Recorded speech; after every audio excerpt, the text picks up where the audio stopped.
Can you tell us how you got into classical music? When did your relationship with music start and how did it start? Can you tell us that story? Yeah. So it started off like the usual. I feel like for a lot of people that start music from a really young age, it's just parents putting you into piano and violin classes, which is exactly how I started.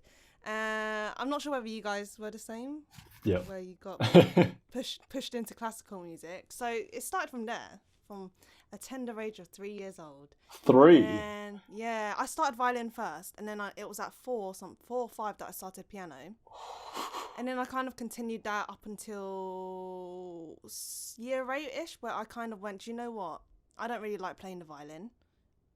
Not that I suck. I just don't really like playing it. Because if you don't play it well, the violin kind of really does not sound good. And then the funny thing is, right, I actually didn't want to become a musician. I was pretty dead set against becoming a musician or anything to do with music up until I hit 16, where music GCSE actually made me really like music. I don't know whether it was because of the teachers or not. And then, yeah. And then I've always just been dead set on becoming a composer. And then I went into uni, did that, music and sound for image at the University of Huddersfield. And then, yeah, that's a very concise of what thingy, where I am. Yeah. Was Huddersfield um sort of a decision that you wanted to go to Huddersfield, or did you apply for many places, and why Huddersfield? So why Huddersfield? I think the reason was because I was always a little bit more music tech side rather than classical music side. I mean, I studied classical music, but I was never really the classical musician type, I would say. So I went to the University of Huddersfield, and I kind of looked at what do you call it? The facilities that they could provide, and that was a really hard word to find. So their facilities were like pretty top notch. It was pretty like industry standard kind of thing, and that was what I was looking for. And they also had a sandwich year, so you go a year out into placement, which was what I wanted rather than to do a master's or something like that. So that's why I went to University of Huddersfield primarily.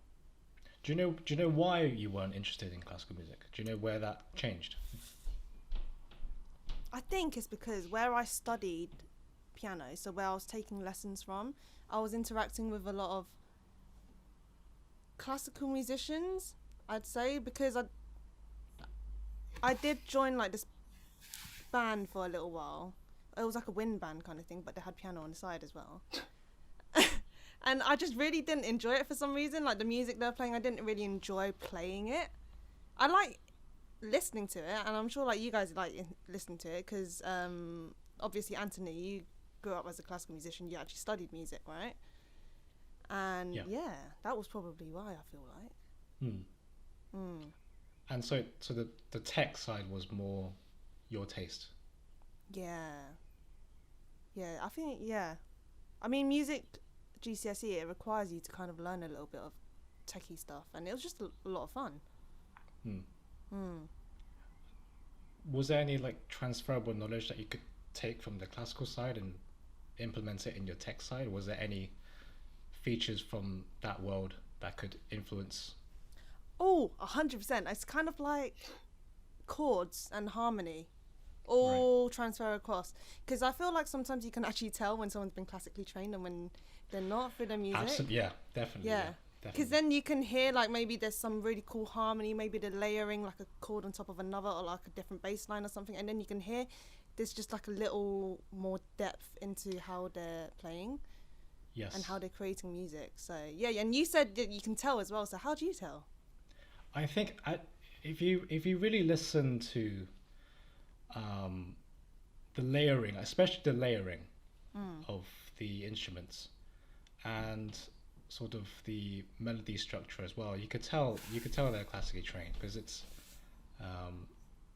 it's not as simple and as sparse as pop music. There's a little bit more sort of complexity to it, I would say. And the harmonies And the harmony, you can tell by the harmonies. It's not traditional pop music harmonies. It's a little bit more, for lack of a better word, juicy. A little bit more juicy. A little bit more sort of clashes and then resolves, and it's just not. It's not clear cut. Four bars and then 4 bars and then 4 bars. There's something. The layers interact and overlap in a way that's very pleasant to hear. And you can tell it's they're classically trained from those features, I think. Yeah. But it takes a few listens to get a hang of what they're trying to do. But once you do, you can't really unhear it. Yeah, I feel like there's a big problem at the moment. I've seen advertisements of where people actually advertise these sample packs, right? Where the chords are already preset and you just drag them into your session. And I was kind of like, it just feels like cheating to me, because right, you're just dragging in chords that it might not even fit contextually, or sometimes the harmony's not even leading from A to B kind of thing. And then I'm like, oh, this triggers me. I mean, it makes music a lot more accessible. Don't get me wrong; like, it's amazing. But then I feel like you should take the time to learn this kind of harmony, how music works, kind of thing. But I don't know whether this is just me ranting about like music or what it is, kind of now. But yeah, well, it's funny you say that. It's actually the same thing in the photography world. The photography, you have presets, right? Famous photographers sell their presets to fans. Yeah. And then they apply their filters onto their photos, and they try to imitate their photos. They shouldn't do that. They should learn the basics. The color levels, the brightness levels. They should know how all that works before you. And as you said, the context doesn't. Sometimes it's not right with those filters. But I agree. I think the underlying thing is, you should really learn the fundamentals before you start doing these things. So the company you're working for is Rare Ltd, a games company? Yes. And what's that like, working there? It is amazing. Honestly, I love it. And I'm so grateful to be there every single day, because the people are amazing. I always say this first and foremost, the people there are absolutely the most loveliest people on earth. It's like they only hire nice people. It's so weird. And everyone is so talented that imposter syndrome is very real, and everyone has worked so hard to be there, so no one takes it for granted, which is an absolutely amazing place to work in. Does that influence how hard you work as well, surrounded by so many talented people, and they're nice as well? Yeah, because then you feel like you can't really let them down, and you're not working for yourself anymore. You're representing a company as well, because I remember talking to the composer about Robin, and I was just like, I work so much harder now on a piece of music because I know that it's not just for me. Because if it was for me, sometimes I let a lot of stuff slip, and I'll be like, you know what, I can live with that. But then I'll be like, okay, but can Rare live with this? So yeah, it does make me work a lot harder, and it has improved me, definitely, for sure. And what in your opinion makes like a good video soundtrack? I remember seeing this question, and I was just like, there's so many layers to this question. We can unpack it. Feel free to really flesh this out. Yeah, we can unpack it. I feel like a video game soundtrack obviously needs to sound really good standalone. Okay. I feel like. But then also you can't really take away from the game too much. I don't know. Maybe a good video game soundtrack. I feel like they're quite similar for a video game and for a movie. Yeah, but there's also, because film is so much more linear as well. You're literally composing to like a locked time code kind of thing. Whilst video game, you always have to consider, a player might be taking a little bit longer in this scene. So I'd say sometimes it's more akin to theatre music sometimes, I feel like. Because, you have the vamp bars until they finish their dialogue, and then they move on to the next scene once they're done, right?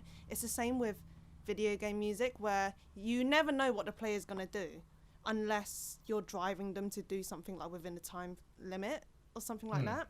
Yeah. So when you write music, you always have to think, I need to create a loop section after this, or this is going to stop after this, but what is it going to is it going to sound weird if the music's faded out and they're still continuing on a battle or something like that?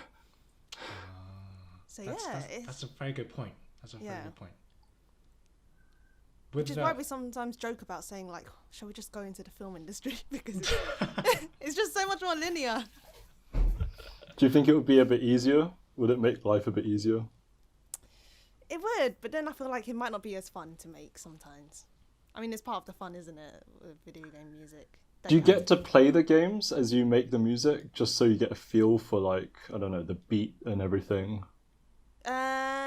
A lot of the times there's like a very basic sketch of like a scene, and then you can ask the designers to send you like can you quickly record this cutscene, but it's not always definite that that's what's going to happen yet, because game dev, they're also working on their assets as well, so it's never finished products that you're working on, which is probably similar to film as well, I guess.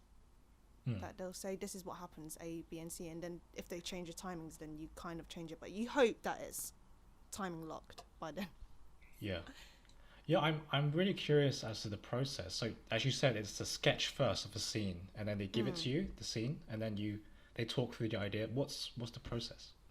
Bear in mind, I'm actually quite new into the industry, so take what's over with a pinch of salt. It might not be the same for all the studios, kind of thing. But from what I've seen, it's always been the designers come up with something, and then audio is usually at near the end of the pipeline of the process. So usually the art asset starts going in, and then the environment art starts going in, and then maybe a cutscene starts going in, and then they'll start explaining like, oh, so this is what happens. Here's like a really rough capture, and then you kind of go about doing it and maybe anticipate what's going to happen, or maybe you think, oh, the timing might change, and so you anticipate for that as well. And then usually there will be some kind of review once it starts to become more of a finished product. They'll be like, can we change this? Can you add a loop? Can you make this section smaller? Kind of thing like that. And I know, being a musician as well, working with composers during my 4 years, sometimes they tell me stories. Sometimes they were given someone would give an idea for them to do, and they will find it really difficult to do. They wouldn't know how to approach it. Did you have that? Did you have any of those experiences whilst working? Did they give you any ideas that you thought was quite challenging to achieve? All the time. I mean, I can't talk specific stuff because I'm under NDA. But there are a lot of times where I just sit there and I'm like, I have no idea. And I just sit there having like the most unproductive day, because when you're like, I need to have something done, but my fingers and my mind, I just can't comprehend what to write. And then somehow something happens, and then they're like, I've realised the more I don't like something, the more everyone loves it. And it's really weird, and I've come to this conclusion sometimes. I'm like, if I don't like it personally, they're gonna love it. So but yeah, I honestly, it's a really hard question to answer, because sometimes I don't even know how I come up with a lot of stuff. Because they'll be like, how did you come up with this? I'm like, I have no clue. Do you think it's normally? Sorry. No, please, you go. It's normally the best stuff. You don't know where it comes from. It just hits you whilst you're taking a shower, brushing your teeth, doing very random things. It just hits you. Yeah, that's what I want to say. Yeah, randomly, and then you're like, okay, well, this works. Yeah, a really good quote actually is that projects are never finished; they're abandoned. Who's that by? That's by Robin Beanland, but I don't know whether Robin took that from someone else. Okay. Okay. So maybe add like Robin Beanland et al. Or something like that. As a completionist, that quote upsets me. I'm offended. But Patrick, we're probably like more of an academic where like everything has to have like a... There's a deadline for everything, right? Yeah. Yeah, but I mean, to be honest, I don't think I've ever done a piece of work. Like, I don't think I've ever written an essay that I've been completely happy with. Every time I look back at like my undergrad dissertation. I'm like, oh, what am I even saying there? Like, and I have like an urge to correct it, but then I've already handed that one in, so it doesn't even matter. But Because you're doing a PhD now, right? yes, yeah. Oh, so looking back on your undergrad must be heart-wrenching. It's cringy. It's like, how did I have the confidence to make this claim? I knew nothing. Yeah, but as long as you had evidence to back it up, right? Yeah, kind of. You have results and stuff which show this and that, but it's like, and so through this data, I have shown, or it's just, I don't know, I don't know where I get this confidence from when I'm writing. I have concluded. Yeah.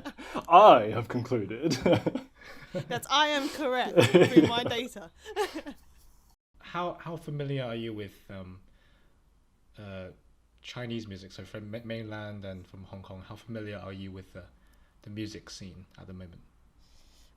I'll be honest, I'm not too familiar with it. I've never been too in touch with it. I mean, I listened to a lot of Hong Kong pop when I was younger. Like, I don't know whether you guys did. You know, like Tong Hua. Oh yeah. Yeah. My mum loves that song. The nosebleed song. the nosebleed song.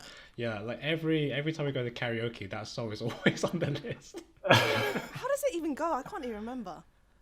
I'm not gonna sing it now. But na na na na na na na. na. Yeah, there we go. Yeah, any fans of that song, hit us up. We want covers. It's a classic. But yeah. Yeah, so that was the golden age, which I kind of did listen to a bit of it, and a bit of Zhao Gitlan, Jay Chow. Of course. Of course, he's a legend in itself. Great tunes, but other than that, not really. Yeah, and what was the other? There's like Alan. What's his name? The really famous in the 90s and 80s. Tam Winglen. Yeah. Alan Tam. I think it's Alan Tam. Yeah. Isn't there another one? And Lei Hakan. Lei Hakan, yeah. Yeah, the titans of Hong Kong music. But apparently my mum's been really dissatisfied with the music scene now. It's gone downhill apparently in Hong Kong. Yeah, my mum too. But I don't know if that's like because it is or if it's like a boomer thing to say. I think, right, it's because this is my opinion, right? I feel like it's because they're trying too hard to copy the Korean music. Yeah. Right. And I feel like the problem with Hong Kong music, which the thing is, it's not there, like, it's hard to rectify, is the language. Yes. Because the language just, personally, I feel like it just doesn't work in a music format because it's just so, it's already a very tonal language, right? Yeah. And the syllables are very harsh. So it's not like Mandarin where it flows, it's poetic, like French or Korean, which is still has that, it sounds good in a song, which is why, what is the biggest problem that I feel with Cantonese music is. Is there a way around that? Is there a way to compose music that fits well with the Cantonese language? Do we have to change how we approach music in Hong Kong? Maybe don't add lyrics to it, just stick to the musical. Just get rid of the language altogether. Just scrap it. Just don't speak. No, but I feel like that's the thing. That's why I was just like, it's not something that we can change. It's just a shame. But the thing we can change is the music. Yeah, I guess so.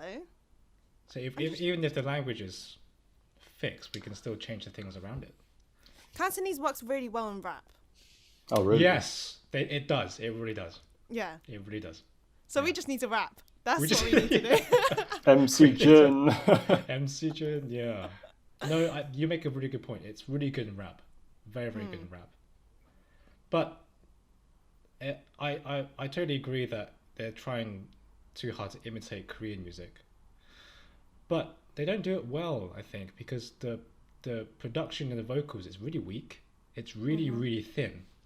But when you listen to Korean vocals, it's really powerful and really thick. Yeah. And they've got it right. It's really nice to listen to. But I think my main criticism is not the music itself in Hong Kong, but it's the production side of it. It's not as good as, say, say J-pop and K-pop and Western music. I think that's my only criticism of Hong Kong music. Yeah, I feel like definitely the standards is a lot higher, which is why I know a lot of like Japanese bands and stuff like that, they go over to America to record and get it mixed and mastered, because it's just a whole different, because when you listen to Japanese music and American music, the mix is completely different. Like Japanese music is very much, they focus on the high treble end of the frequency, and it's very piercing, very clear, very bright, whilst America is very much more bass heavy and a little bit more balanced. Well, that's obviously very subjective, because then you might prefer. Well, I mean, art as a whole is very subjective, isn't it? So yeah. As a whole, it is subjective. So don't take me with a pinch of salt. That's just what I feel like in terms of perspective, right? Yeah. In terms of like, because you said Cantonese works quite well with rap, do you think that's because it's like one character, one syllable, and so it's easier to fit things into each other and make things kind of like rhyme? It's just it's like drawing back from before when I said like there's a lot of harsh syllables, so it just works well in rap. Because then it is kind of just like speaking it. You can change the tones to actually match what you say, kind of thing. Yeah, I don't know. I feel like there's no way around it. I mean, there are some good songs. Yeah, I mean, like we were saying that the old Canto pop songs, I guess, there were some bangers. So it does work, but it just not nowadays. It doesn't really. It's not that great, right? Yeah. But also, like comedy rap in Cantonese is extra funny. It's extra Oh, it's good. so funny. Cantonese in real life just sounds funny anyway, and the insults and the insults are brutal, man. The insults are. It just when you transliterate it, it's not funny. It's only funny in Cantonese. Yeah. It's like recently, right? I watched Kung Fu Hustle again. Yes. Right. And it's so funny, but I've been watching like the Stephen Chow's recent films, and they're all in Mandarin. And the thing is, they're actually still saying the same things in Cantonese. Like there's still same kind of slang, but in Mandarin, and it's just not funny. Yeah. It has to be in Cantonese. Like I don't know whether the Cantonese just has that anger when they say the insults. That is just really funny. Yeah, you can tell they really mean it. They genuinely mean it. Like they're out to get you. Yeah. Even just swearing, it sounds funny. That sounds hilarious. But yeah, can you speak Cantonese very well? Enough. Not super well. Can you guys speak Cantonese super well? Not super well, but I think just maybe at one level above conversational, maybe. Oh, can you read? Can you write? A little bit. I can I did the obligatory Cantonese GCSE, but Cantonese GCSE. Yeah. You didn't do that. I didn't have it in my school. I would have failed at it. Anyway, we went to a separate Sunday Chinese school for this. Oh wait, so you did the GCSE separately in another school? This is extracurricular. Yeah. So every Sunday from what was it, 11 to 1 p.m. or something like that. We were forced to have an extra day at school on a Sunday. We worked hard to do our Chinese GCSEs. But I'm glad. Patrick. I don't know about you, Patrick. Do you remember what the paper was like? Super easy compared to like German GCSE. Or German GCSE wasn't particularly difficult, but I feel like Cantonese GCSE was like. I mean, the hardest part was the creative writing thing, where you had to write like an essay of maybe like 200 characters. And that was the hardest part, to be honest. But everything else was like, I don't know, it just super easy, I think. It's a bit like just learning ABCs. Yeah, I agree. But to be fair, you guys grew up with probably Cantonese in your household. I spoke Cantonese before I spoke English. Yeah, so that's probably why it felt really easy. I remember because then you can understand it. Yes, yeah. But also you didn't go, Chloe, to extra day at Chinese school. Oh, I gave up when I was 8. I was just like, Mom, no more. I'm done with this. And I'd rather sit at home. and they let you quit? Yeah, because she saw how bad I was doing. And she just went, okay, you know what? Let's not waste time on this anymore. Because she's clearly a lost cause. So. Whoa. So the funny thing is, right, I can read and write Japanese better than I can do Chinese. And my mom's like, what is wrong with you? Because I genuinely wanted to learn Japanese when I was younger, so I put effort into it. Yeah, yeah. And there's that passion as well and that Yeah, interest, yeah. When you learn things for leisure, it's way, like, more efficient, right? Yeah, because you actually want to learn Yeah. it. But the thing is, I mean, not learning Chinese is one of my biggest regrets in life at the moment. But, I mean, there's still time to learn it. I'm just like, I feel like my brain stopped developing and I can't take in information as easily anymore. So what language do you speak to your parents? Cantonese. Just Cantonese. With a bit of English. Oh, I Right. see. All right. Bit of Chinglish. What about you guys? Are you straight up Cantonese? As much as I can.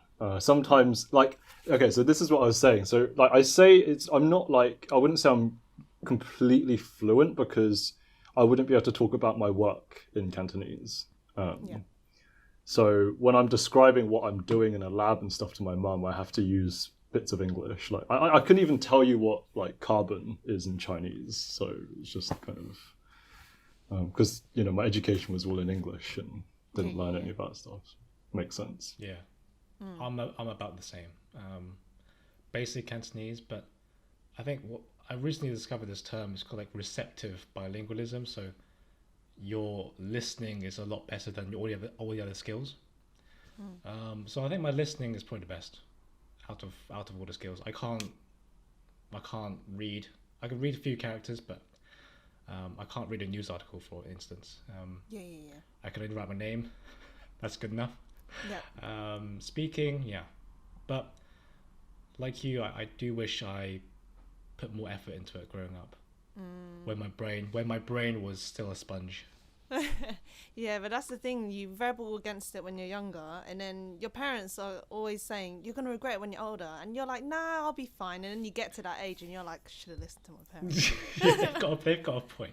Yeah, they were right. They were wise. Yeah, but you find out they were always right. When they say, right. treasure your childhood, enjoy this time. This is the best time of your life, and it was like my childhood was probably the freest I ever was, and now I'm just. Do you reckon? So would you go back to your childhood if you got given the chance? Yeah, I think so. Like, I mean, I'm not saying. Like, I just feel like I was stressed when I was a child, right? Because my mum made me do so much. But the levels of stress is like nothing compared to the levels of stress I have now. Like, the added responsibilities of, like, planning ahead, for example. Like, I was recently talking to my friends about, whether or not we're ready to have kids and stuff. And I'm just like, no, I'm not. But and yet people my age, like when I went to school with, that they're all getting married and having kids right now. And I'm just like, well, I guess there's still time, right, guys? I know that feeling. It's reached that age where you're just like, oh my God, we're becoming parents. Yeah. How does that feel?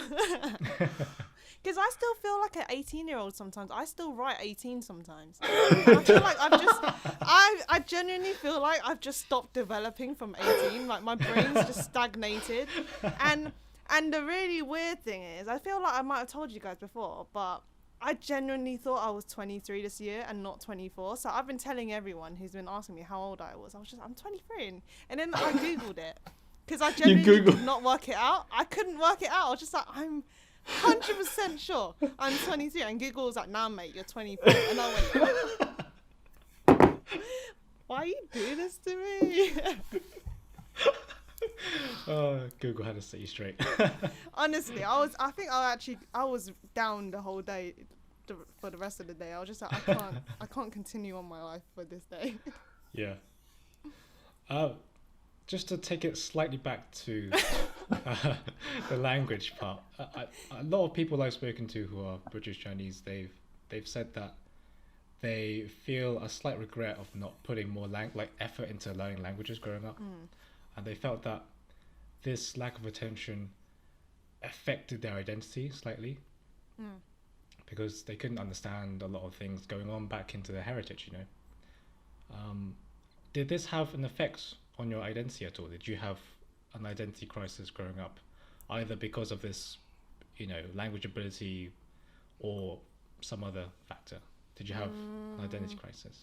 Do you know what? I feel like I've actually never really had an identity crisis, because I've genuinely, like, obviously you get the odd racist remarks on the street, but it's never to the point where it lingers on me.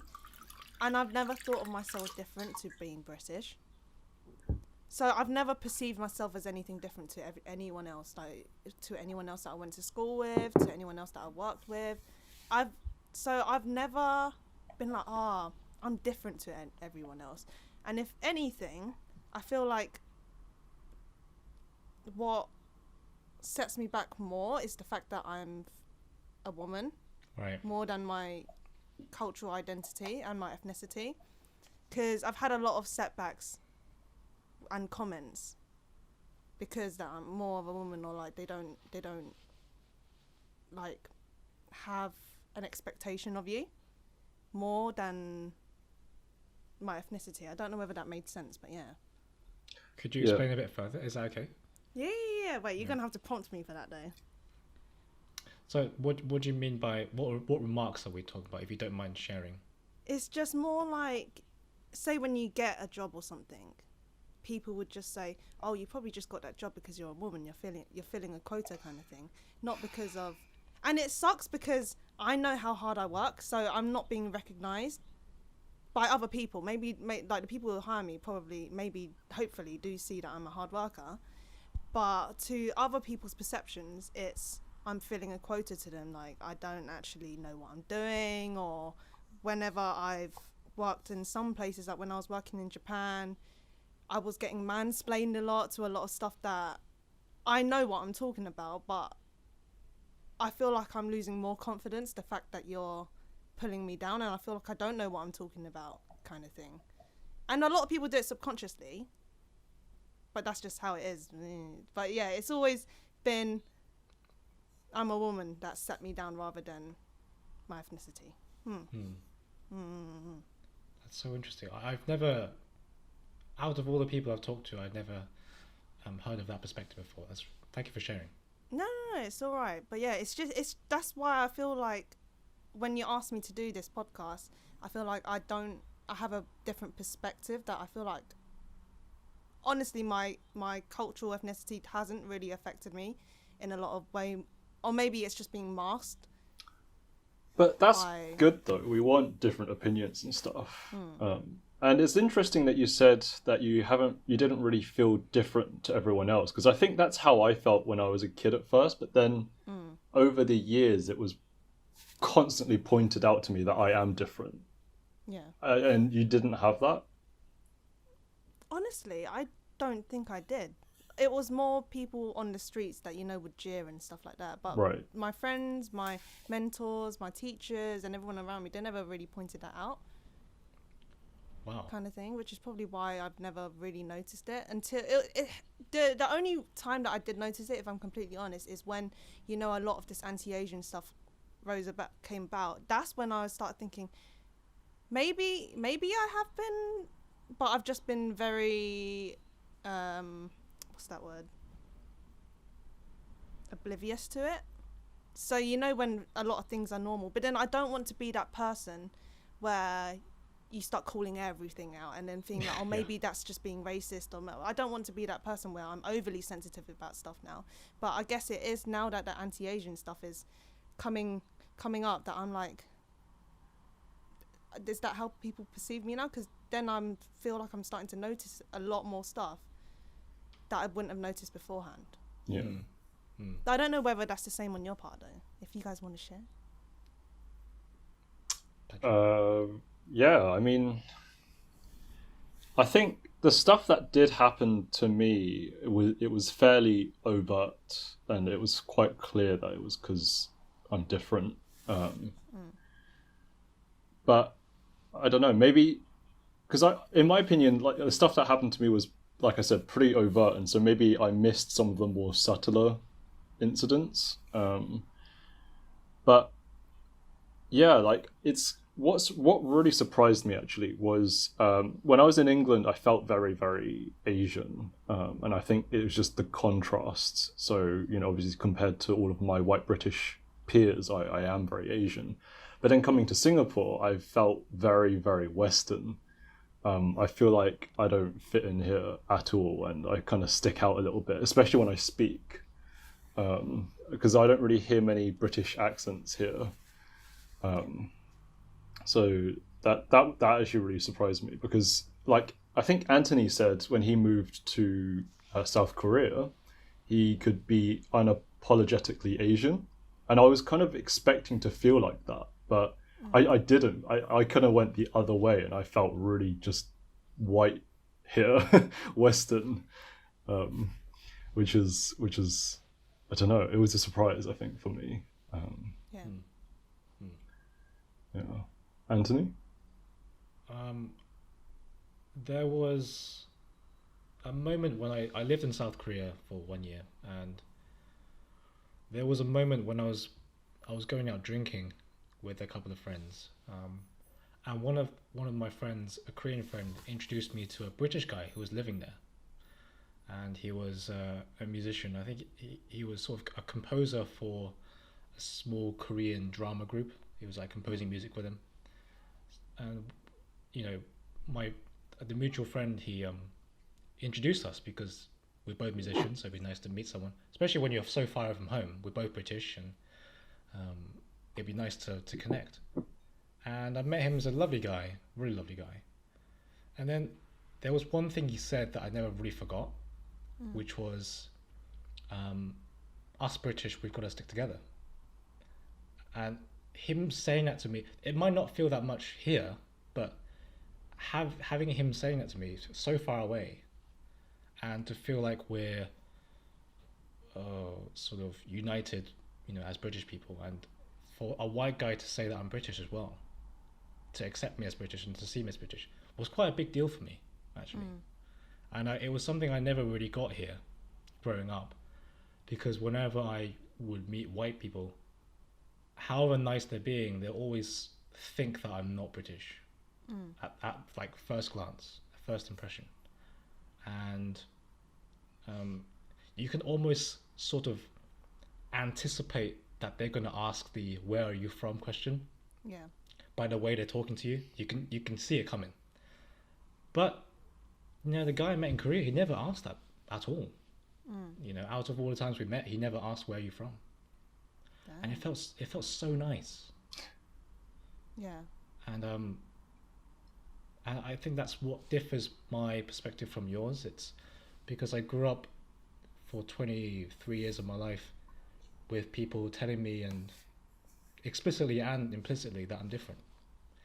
And then at 24 years old, being on the other side of the world and have someone finally accept me as British was quite a big deal. So yeah, that was a moment I'll probably never really forget, actually. Yeah, I think because I'm guessing from what we're talking about, all three of us have worked or lived in an Asian country for at least like a year or so. And you know what? It's weird because you're going back to somewhere that should be a little bit more homey or something like that. It's like going back to a homeland, like close enough to anyway. But it felt really lonely when I was there. Because it's similar to you, Patrick, that you're not Asian when you're over there. You're Western. Yeah. Like even the way you talk, the way you banter, the way you think is very Westernized, and that's not something you can cover up. And it's really weird because I remember talking to this guy that employed me when I was in Japan, and he was just like, if you weren't British, you would be treated the same way that because I was living in a place where they also took in Vietnamese students as well, and it was really weird because the Vietnamese students, right, were treated a little bit lesser than the people that came from Western countries. And then the guy that employed me was just like, if you weren't able to speak English, and I didn't tell the landlady that you were British, you would be treated a bit more like them. Right. And now, and yeah, and I don't know, it just makes you, in a way, I don't know whether it's lucky or you feel lonely, or it's really weird, because then it's kind of like, why am I being put on a pedestal for being British? This is weird, because you don't get put on a pedestal here at all. Like, you're just another person. But I actually don't know where I was going with that, actually. How did that make you feel, going from not being on a pedestal to being on a pedestal? Do you know what?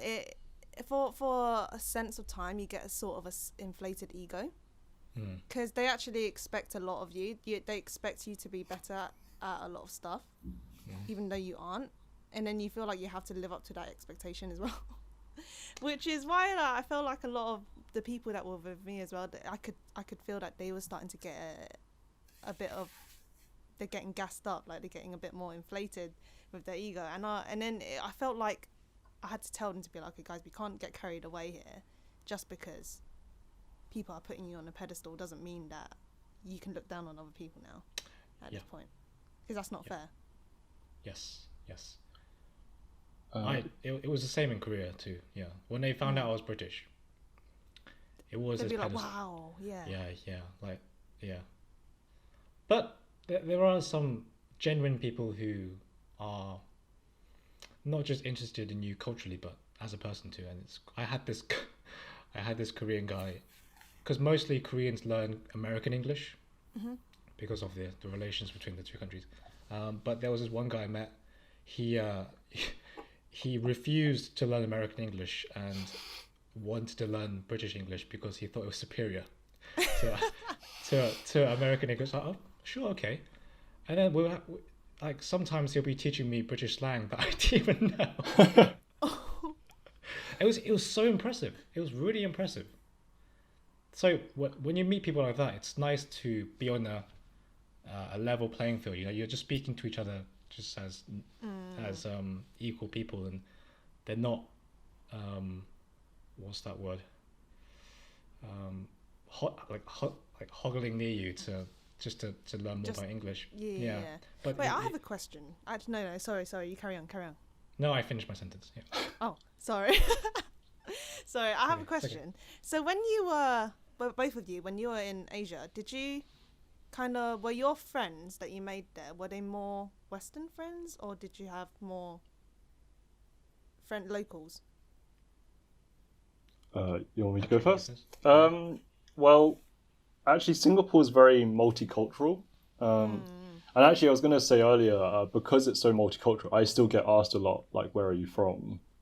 This where are you from question. But yeah, so it's actually, I haven't seen that many white Western people here. In fact, in my research group, so my supervisor's French, and there's one American guy, and that's about it. The rest, I think, are from like India, and then we've got, I think, one girl from Vietnam. So I don't actually have that many white Western friends here, and I don't know if I think that's partly due to circumstance. I don't know if I had met any, if I'd like gravitate towards them more or anything like that. But I just haven't really seen that many white Western people around here. Fair enough. Yeah, I think for me, at the time I was in a relationship with a Korean girl, and it was a very serious relationship.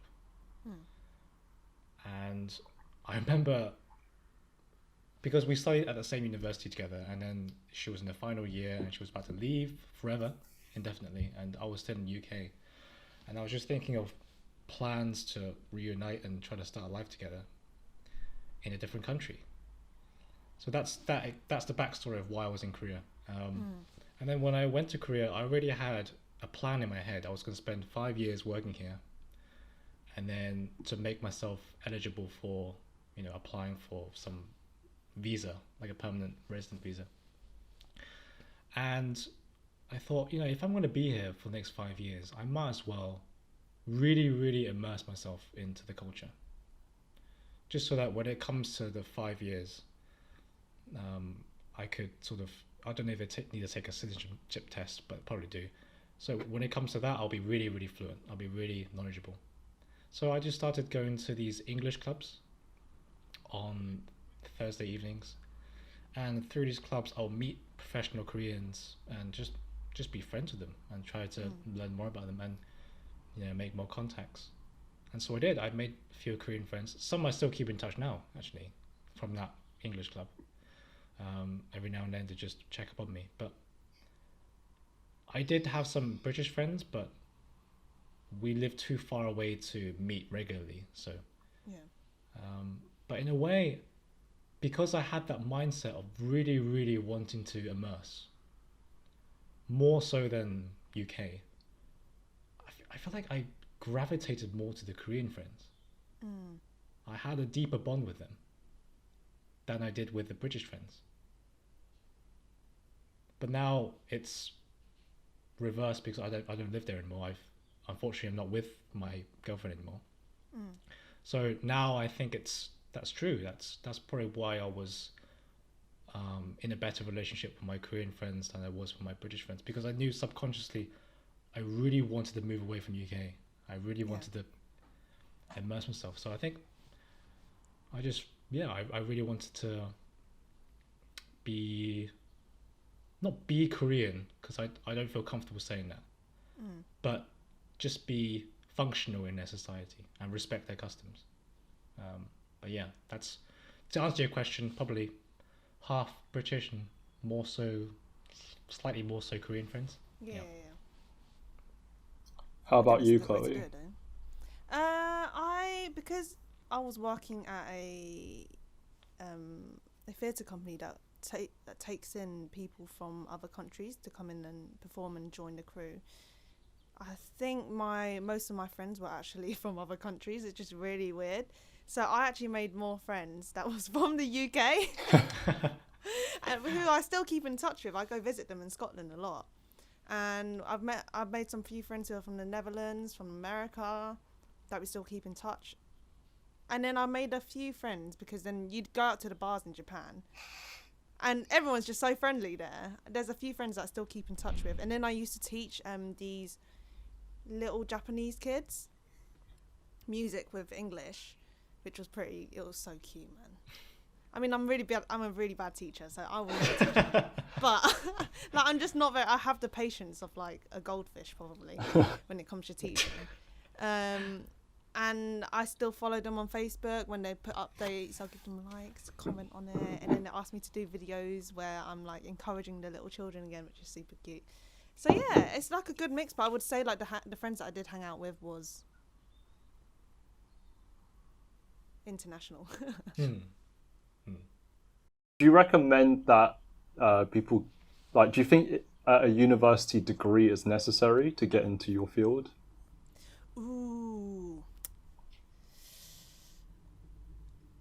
This is a really hard question because I can only draw from my own experiences. Right. So personally, I would say yes, just because a lot of people I know from my course was all like, oh, I don't really think I learnt anything from uni kind of thing, if I'm totally honest. And if I'm completely honest, I actually, in a way, feel exactly the same way. I didn't actually learn that much from uni itself, from the tutors itself. Sorry, tutors. I did learn from a few tutors. But if you choose your uni wisely and you go to a uni with a good facility, you're going to get your 27k's worth of tuition fees, because actually no, that is never going to be it's still a big sum of money. Cut that bit out. No, I was gonna say, if you choose like a university with a really good set of facilities, it's worth your money and your time just being able to go into those studios alone and create some good music with some good mics and good quality instruments. Because if you think about it, if you don't go to a university and you have to source all of that yourself, that's a lot of money. Yeah. And a lot of your time, and you probably have to work on the side whilst doing it as well, possibly depending on your situation. So I feel like university itself, you making use of the facilities rather than the tutors themselves. Yeah. In my opinion, obviously different uni might be different. If you go to a conservatoire, maybe you'll get good master classes to go to. But yeah, I'd say just go uni and you meet so many like-minded people as well, that you're building a networking. Because when you're creating a game, you're never creating it by yourself, unless you're one of those like geniuses who can do everything by themselves, but that's 1 in a million. But you're always creating as a team, so just network with people, go meet people, use the facilities is my reasoning. Nice. But yeah, so in your industry, your video game music industry, do you know any other like East Asian women that are in it? So in my studio, there is one more. I'm trying to think if there's any more. There is one other East Asian woman. She's the loveliest person. She's in the marketing side though. So she doesn't do anything in game. She does the out game. Sure. The marketing. So yeah, I think that's the only other but then because there's quite a big like game dev community on Twitter, there does seem to be quite a few East Asian women that I know of, but I don't know of them personally. Okay. But I follow them just to like give support, to be like, sure, I'm Asian, you're Asian. We're in the same industry. But a lot of them are actually in America more than. Oh, yeah. okay. And do you get a chance to network with them? Like, I don't know if you go to conferences for this sort of stuff or anything. Pre-COVID, there were Sure. opportunities. I know we've set up this thing called Xbox Women, which is we're trying to get all of the women from the different Xbox game studios together in one place, and we can get together, network, and just have a little chit chat while having tea, having lunch, kind of thing. Talk about our arts and crafts. So that's super cute, which is really nice.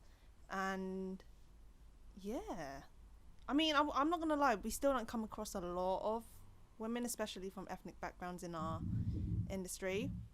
We should get more, but I don't even feel like a lot of people take it up to study, to be fair, which is why it's hard to find, say like Anthony, you doing music. Whenever I find someone that's actually studied music or done something creative, I'm like, oh, you are like me and you took a chance, kind of thing. Yeah. In your opinion, why do you think the numbers are so few? I think it's a stigma of it, isn't it? It's a stigma of the arts not being a very sustainable and a not very stable job in the future. Because even my mum was fretting, because my brother went into a creative degree. He did a fine art course in Kent Uni, and she was constantly like, oh my god, both my children are doing art degrees. And she was constantly like, when I was about to graduate, she's like, Alam, Lady, and I was just like, I'm just gonna talk in Cantonese because that's what she says. You can put subtitles in there. And then she was proper fretting. She was just like, Daisy, 用我养你真係慘啊. And I was just like, oh, mommy, 對不起.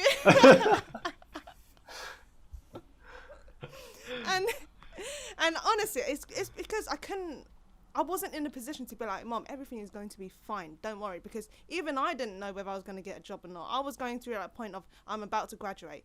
What the hell am I going to do? And I just happened to be very lucky that I landed an internship with after 2 times trying. I did actually try during my placement year.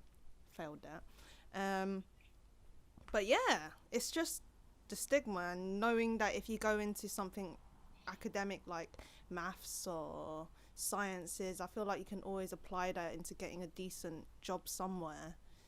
Whilst I know a lot of the times music and stuff like that always tends to become a very DOS degree, and almost like a lot of people feel like they've wasted their time, which I don't feel like it is, because it's an art form which does require a lot of time to cultivate. Yeah. Not just that, you get to meet so many interesting people during your time and see amazing concerts. Yeah. Exactly. But it is a hard industry. It's so competitive. Everything in the arts is competitive. My tutor in uni, right, used to he pinpointed always the few in every year that was just like, you're gonna make it. Oh my God, the pressure. The pressure. But the thing is, the weird thing is, right, he's always right. Oh, okay. He was always right. Like, the people that he pinpointed out tended to usually have like a very high success rate, and I'm just like, you're either very good at your job or you're just very lucky. Is he like the department prophet or something? He probably has like some undercover agency. Yeah. Hire this guy. Yeah. Does your mum? Sorry. No. Oh, I was just gonna ask. Does your mum still have that kind of a worry or opinion about your career? No, she's all like, "Wow, I got like, come She's now gone the opposite. And then I was just like, "Oh, Mom, guess what? I've been hired for the job." And she was just like, "Hey, nga pala tira le boy ka." They go like, easy. So now I'm just like, oh, so now you're completely on board with me. No, but to be fair, my mum and my dad has always been super supportive of what I was doing. So it's just always like, if you're going to do it properly kind of thing, innit? Yeah, yeah. I think that just shows it's not the art that they're against, it's the success that they really want. So you could be like a really really artistic sort of modern painter, but if you're like really successful and rich, I think they'll accept you. Yeah, they'll be like, "Oh, always knew it. Good choice." I always supported you. You know those piano lessons? That was me. Or me. Oh, me. I bore you out. I'm basically talented like that. I'm just like, all right, okay. Yeah. Congratulations, mommy. So you're now at Rare Limited, the game company. What are your goals after or during Rare Limited? Do you have any, like a 5-year plan or 10-year plan where you want to be, and or do you just sort of want to work at the company for now and see where it goes? Do you know what? It's because I definitely want to ship a couple of games with Rare, because I've actually been made full time now, because before I was a contractor, before I was an intern. Congratulations. So I am indefinitely at Rare for a while. So I want to ship a few games, and the thing is, I don't actually see myself at the moment going elsewhere,